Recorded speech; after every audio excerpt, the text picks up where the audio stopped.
Nah, sekarang kita mau bahas tentang lika-liku kepelatihan Persikabo. Ini Persikabo kan lagi nyobain pelatih rasa Eropa setelah kemarin nyobain pelatih rasa ASEAN.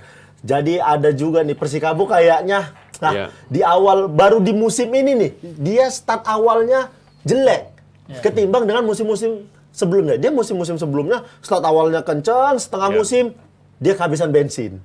Nah, musim ini start awalnya dia lumayan tidak baik. Ini kalau dia gini-gini terus ada harapan dia bakal terdegradasi juga. Walaupun masih terlalu awal ya harapan berarti Oki dong yang berharap Persikabo degradasi. Ada harapan memang. Saya melihat bukan mereka harapan bermain. Ki, Oki belum tahu siapa di belakang Persikabo ya. Hati-hati Ki. Wah, kan ini tolong mohon maaf jangan bahas siapa di belakang Persikabo. Dong, saya tidak tahu itu. Kalau mainnya Persikabo seperti ini terus, besar harapan mereka terdegradasi. Benar dong. Bukan saya berharap. Ada harapan Besar mereka. kemungkinan, bukan besar harapan. Kalau harapan Oki berharap itu. Ah, ini memang orang Medan kalau datang ke Jakarta nih kalimatnya masih sering salah nih gitu. Besar kemungkinan mereka bisa terdegradasi. Ini sebenarnya penunjukan pelatih baru untuk Persikabo apakah karena hasil atau memang butuh penyegaran aja di tim? Sebenarnya kalau misalkan pelatihnya memang tidak mengundurkan diri bisa jadi masih lanjut kan. Karena kalau ukurannya hasil yang buruk, yang kemarin malah menang, malah pas menang amat kok. ya. Iya, pas menang Kemarin menang melawan Bayangkara ya. Dan secara permanen waktu itu mereka sebenarnya tertekan, tapi dengan perubahan taktikal yang dilakukan pelatih akhirnya bisa menang mengejutkan dengan beberapa gol yang di luar dugaan juga. 3-1 ya. Dan 3-1 waktu bahkan Bayangkara nyetak duluan kan. Tapi yang kalau dibandingkan dengan awal juga tidak semuanya buruk loh. Ketika melawan Persija seri, yang terjadi saat itu mereka defense yang luar biasa. Bahkan cara bertahan pun sangat berbeda dengan musim lalu. Kalau musim lalu seperti zona blocking itu, kemarin man to man. Jadi sebenarnya ini tidak buruk-buruk amat, tapi bahwa harus bergantian karena memang pelatih kepala mengundurkan diri. Dan malah alasan keluarga sekarang dia udah ngerti lagi ya, udah megang tim lagi kan? Siapa tuh? Hah? Pelatih ini? Iya, Aidil. Oh, Aidil, iya. Benar. Kalau jadi teringat Luis Milla kan, alasan keluarga. Tapi alasan keluarga tuh alasan yang paling harus diterima, mau nggak mau. Bener. Ya. Sama Humanity, supporter, ya. sama manajemen, terus nggak menimbulkan prasangka-prasangka udah, keluarga, alasan keluarga gitu. Ya, tapi ini kalau ngelihat CV pelatihnya, dia banyak nanganin tim muda. Eropa ya? Iya, Eropa. Sevilla, Atletico Madrid, Sporting Gijon. Maksudnya secara pengalaman, walaupun tim muda, dia punya pengalaman Eropa yang cukup kuat nih. Jangan lupakan Renato Tavares PSM. Sebelum di PSM tidak banyak menganggap dia loh. Dan backgroundnya sama. Tavares lebih lama melatih tim-tim di level akademi atau tim-tim yang development lah. Dan dia tipikal pelatih yang pandai menemukan potensi pemain muda. Nah kalau melihat kita bandingkan dengan si Salvador Rodriguez ini, nggak beda jauh. Dia lebih banyak berkutat dengan tim-tim muda yang notabene dia juga beberapa nama kalau nggak salah itu berhasil dia orbitkan ke tim senior dengan kualitas yang luar biasa. Ya. Kalau ngelihat juga dia kan terakhir ngelatih nih Real Betis Junior tahun 2022. Ya. Nah, apakah dia yang bisa apa? Maksudnya kayak Tavares nih dapat tempat yang oke di Persikabo, dia bisa langsung nyatu dengan pemain terus ngasih kejutan untuk Persikabo. Kalau buat Persikabo jadi kita jangan naif ya. Nggak semua klub itu targetnya juara. Kayak Persikabo tuh saya yakin untuk sampai 3 tahun ke depan targetnya nggak juara kok. Tapi bisa jadi dia pinginnya punya pemain-pemain muda yang berkualitas, masuk timnas gitu ya. Dan ini masuk akal nih dengan konsep ya. Konsep masukin pelatih dengan CV seperti ini. Jadi pelatih-pelatih yang sering terlibat dalam youth development ya, itu punya insting bagus tuh. Melihat pemain muda ini bagusnya di mana, terus penempatannya apa. Karena apa?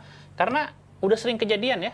Saya ambil contoh di Persib deh ya. Di Persib tuh ada beberapa pemain yang dulu tuh biasanya pakemnya di sini ya, terus aja dari klub internal di sini. Tapi ketika ada pelatih asing, dulu ada Juan Paez siapa ya, dia diubah secara radikal, pemain sayap dijadiin gelandang malah bagus. Tapi untuk 2-3 pertandingan aneh gitu, canggung ya. Dan tapi berikutnya malah lebih bagus. Di beberapa literatur gaya melatih si Salvador Rodriguez itu kan tipikal pelatih yang Eropa banget, yang Spanyol banget. Spanyol. Kan? Ya. Jadi penguasaan bola, pergerakan Berarti cepat. ada kemungkinan mereka bakal main bola kaki ke kaki.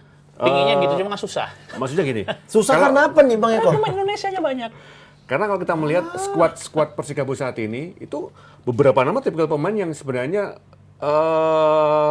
bagus dalam handling bola. ada Manahati Letusen, Iya. depan Dimas Derajat, terus dua pemain asing sekarang yang baru kan lumayan bagus tuh. Dia bagus ketika sudah berada di kotak 16. Belum lini belakangnya cukup bagus, ada Andi Setio dan kalau kita melihat kipernya juga cukup bagus. Iya, Artinya tidak menutup kemungkinan dengan sentuhan ala dia, ala Spanyol, ala Latin gitu, ada kancah cukup besar, bisa jadi ini akan lebih bagus dibandingkan si ID.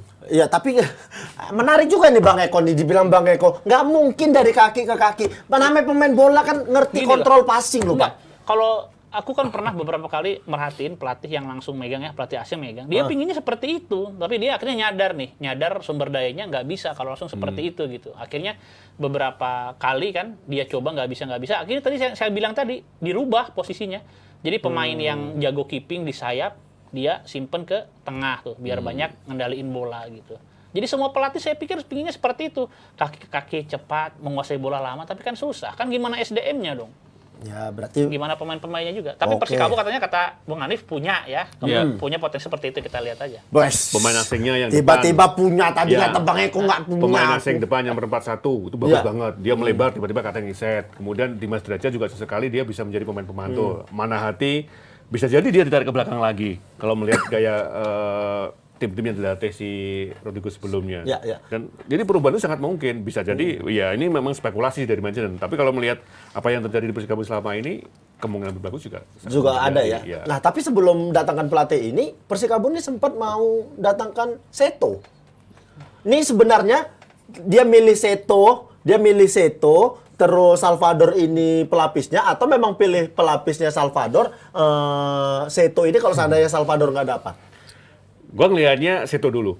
Seto dulu malahan. Ya, karena begitu ada ini, Seto sempat didekati dan kita tahu bahwa Seto ini kalau info terakhir dari Jogja kan sementara belum bisa keluar dulu dari Jogja kan. Karena kita tahu alasan dia waktu di Sleman sebelumnya dan sempat di PSM juga kan.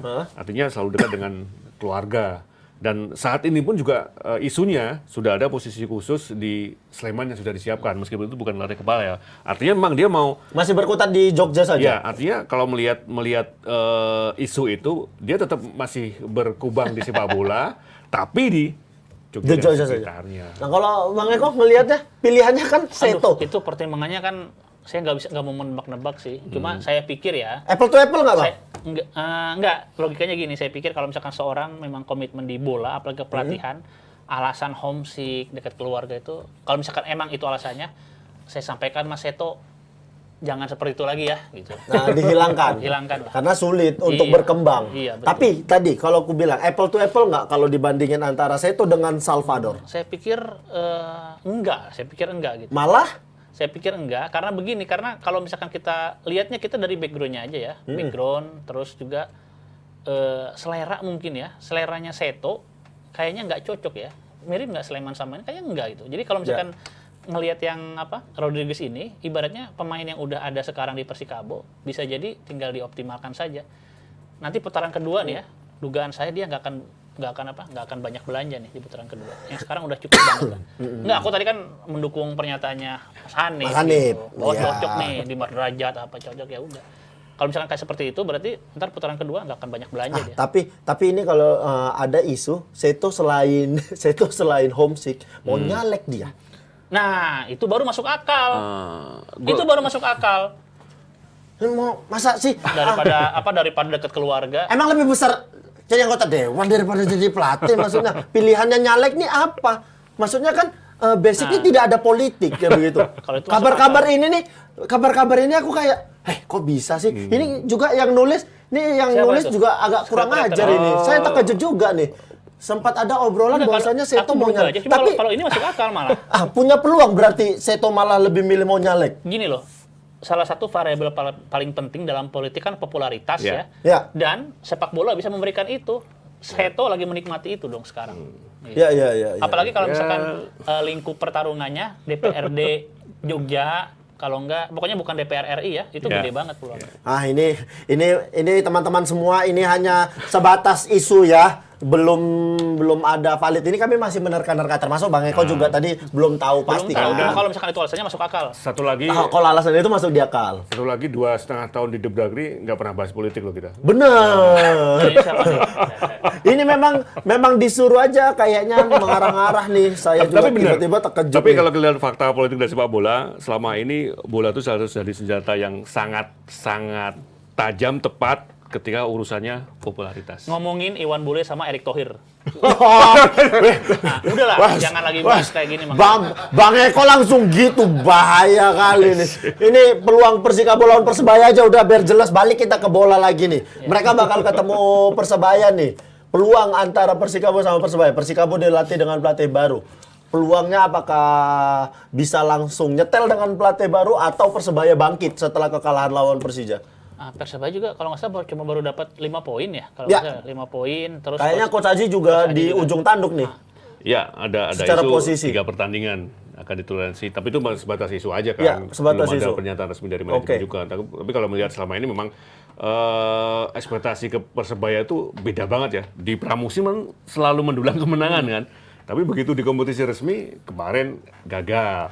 Kemudian ditambah lagi ada isu-isu di luarnya yang sedikit memanaskan apa dengan hasil yang diperoleh Persebaya saat ini kan. saya pikir tetap ya ini anti klimaks buat Coach Aji. Masa-masa terbaik dia itu kan ketika dia bareng-bareng sama awal-awal Maruka ke Indonesia, terus Rizky Ricky Ridho. Kambuaya, ya Rahmat Irianto masih. Jadi pemain mudanya oke, disupport sama pemain asing yang oke.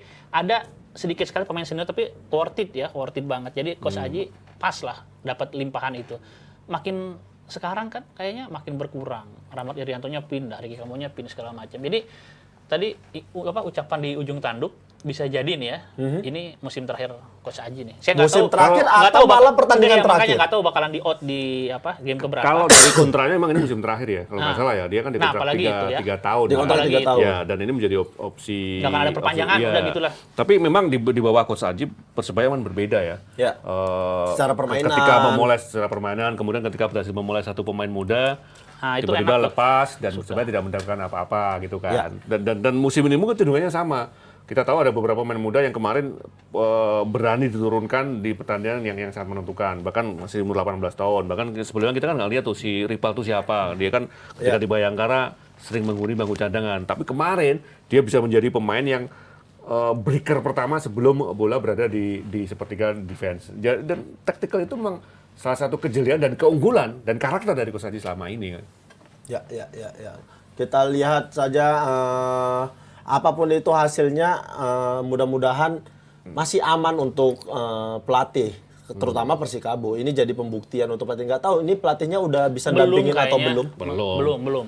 Nggak Kalau- bisa. Berapa lama proses pendaftaran pelatih baru? Kalau proses pendaftaran pasti cepat ya, tapi dokumen-dokumen untuk pengesahan itu yang perlu ditunggu. Ini dokumen internal PTLB apa dokumen negaranya? Kayak misalkan dari Keseluruhan. Kemenaker, keimigrasian. Pendaftaran dilihat kan di BSSI. Jadi ada memang kalau kita melihat selama ini regulasinya ketika ada jatuh mundur 1 bulan kan. Nah 1 bulan itu setelah pertama itu dipersilahkan ketika sudah mendaftarkan untuk melengkapi secara keseluruhan. Dan rasanya bisa lah kalau Jadi dia yang dokumen lengkap. penting datang dulu memang. Yang paling penting nyampe masalah dokumen nanti dilengkapin. Ya, Berarti kan pengesahan. kalau sebenarnya nih Om, yang harus dilengkapin untuk menjadi seorang pelatih di Liga Indonesia sama kan dengan pemain kan maksudnya. Berarti dia harus dapat izin tinggal dulu, license terutama. Itu yang selama ini butuh proses ya, karena untuk verifikasi bahwa dia sesuai dengan standar minimal, apalagi untuk pemain pelatih asing ya, itu kan nggak bisa. Nah, kalau pelatih dari Eropa ini minimal apa? License. UEFA Pro, UEFA Pro. iya, Minimal. iya, Setara Oke. sama FCA itu. ACA ya, Setara FCA. ya. Kayak terlalu jauh ya bandinginnya UEFA Pro sama Nasional dia udah punya belum? saya. Wah, saya nggak ada niat jadi pelatih. Saya pengamat aja di Liga Indonesia ini. Ribet nanti ngelatih. Sama ini tadi masalah Coach Seto juga. Ini memang benar-benar kayaknya masalah keluarga. Nyalek-nyalek itu pandai-pandian mulut saya aja memang. Sensitif ya? Soalnya ini juga saya nge-backup Mbak Gia ini ya.